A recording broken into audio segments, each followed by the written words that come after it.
I, like many other people, loved Transformers. Like, I loved collecting the action figures, and one of the things I grew up with alongside Thomas, Pixar, was the Transformers movies.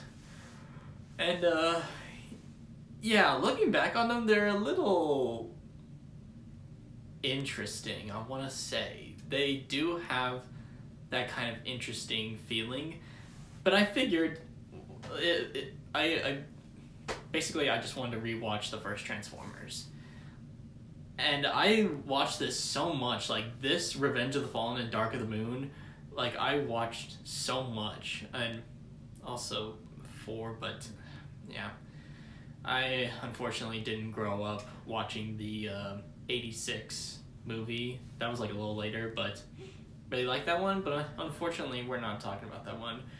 We have to talk about the first live-action Transformers directed by Michael Bay. Now, I do want to say that Bay is a great director. I watched The Rock not too long ago. That was like a really great Bay movie. But here, I mean, he does a fine job here. I'll say that. Like, he does have some really great, like, moments with his direction, and is some really great cinematography in here. Like, if we're talking, like, on visuals, it's, like, a near-perfect film.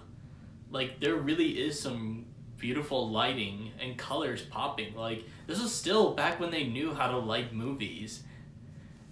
Although one part of the cinematography aspect I'm not a fan of is just how, like, everyone is just constantly sweating. I never got behind that. And, like, a while back, I wasn't a whole fan of the blue-orange kind of thing that Michael Bay does, but it's slowly growing on me. The performances are another part where it's like, but I will say there are some, like, really good moments in here.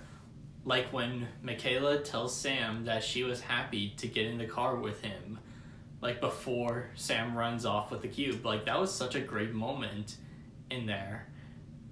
But I don't know. The acting, it just feels like they didn't really give a damn about Transformers. They were just there because, I don't know. But, you know, enough about the criticisms. Enough about the criticism and the moments where you're just questioning... before we get to the good stuff, I just want to say, why does this film, along with so many other movies based on popular, like, shows, have to have some human thing to them? Like, we see in Smurfs 2011, Looney Tunes Back in Action, Thomas and the Magic Railroad.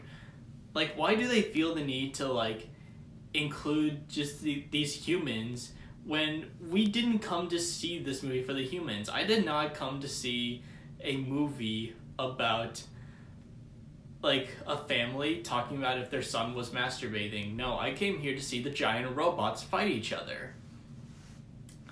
That's just something that's always kind of like, even as a kid, I was just like, where are the robots? Oh, yes. Alright, with that rant over, we can finally get to, like, the stuff I'm really passionate about with this movie, and the other ones to an extent. The Transformers themselves. The Transformers, like, the Autobots and the Decepticons are easily my favorite thing about this movie. Like, they feel in character, and I just always have a good time just watching them. Like, anything they do in this movie, whether it's just, like, talk or fight, it's always so fascinating to watch. Like, Peter Cullen as Optimus Prime, love it. Hugo Weaving as Megatron, love it. Like, not only do they continue to nail the performances, but they also give them such great vehicles. Like, when I was a kid, the one that I was so obsessed with was Barricade. I loved Barricade's police car. Like, it was just so awesome. And like all the other Decepticons had such awesome vehicles. Bone Crusher, Devastator.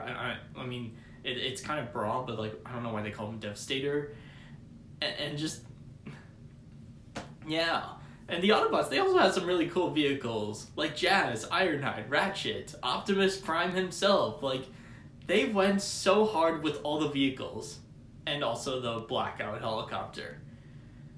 And also just like their transformation scenes are just so engaging to watch. Like I cannot imagine like what their hard drives must be like when like doing all these. I know they had an absolute terrible time with Devastator in the next film, but like still, like you just watch this and go, oh my gosh, like how, like I'm surprised their hard drives didn't explode with this movie.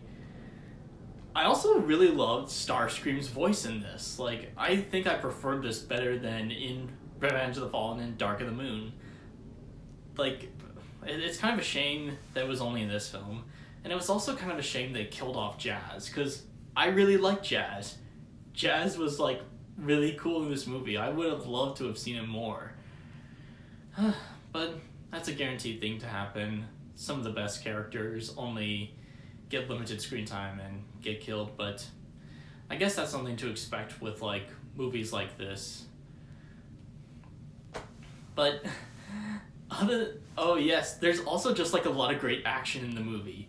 The Bumblebee barricade fight, the Bone Crusher versus Optimus highway scene, the final battle, and like the Blackout attacking the Air Force Base. Just such great action. But yeah, Transformers is kind of a mixed bag for me. There are definitely some things I really love about it, but there are also just some things where it's like, I don't know, and just some moments where I'm just saying, why is this in a Transformers movie? Like, one of the reasons Rise of the Beasts is like my favorite live action is because not only like do we have great characters, but we don't have these like pointless filler scenes, and like they really are integral to the story, and it feels like a classic Transformers story.